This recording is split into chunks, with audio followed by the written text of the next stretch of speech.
আপনি যদি নবীর জন্ম উপলক্ষে কিছু করতে চান, তাহলে একটা করণীয় আপনি আপনার জন্য আছে, সেটা হলো সহিহ মুসলিমের হাদিসে আসছে নবী সাল্লাল্লাহু আলাইহি সাল্লাম সোমবারে তিনি রোজা রাখতেন, বৃহস্পতিবার রোজা রাখতেন।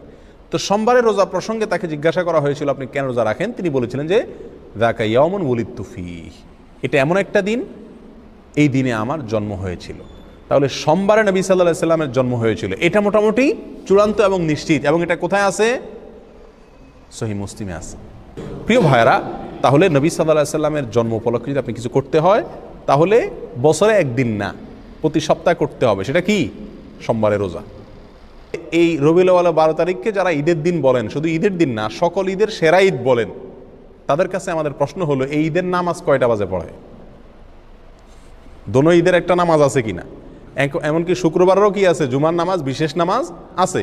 তার রবিউল আউয়াল 12 তারিখ যদি ঈদের দিন হয়, এটা যদি উৎসবের দিন হয়, নবী জন্মের আনন্দের দিন হয়, এটা যদি সকল ঈদের সেরা ঈদ হয়, তাহলে তো এখানে নামাজ আরও বেশি থাকার কথা নাকি? এই ঈদের দিনের নামাজ কই? তাহলে বোঝা গেল এটা বানোয়াট, এটা নিজেরা আবিষ্কার করেছেন, মিশর থেকে এটা আবিষ্কার হয়েছে, এটা কোরআন এবং সুন্নাহ থেকে আসে নাই। যদি আসতো তাহলে সকল ঈদেই কি থাকে? ঈদের নামাজ থাকে। এই ঈদে ঈদের নামাজ গেল কই?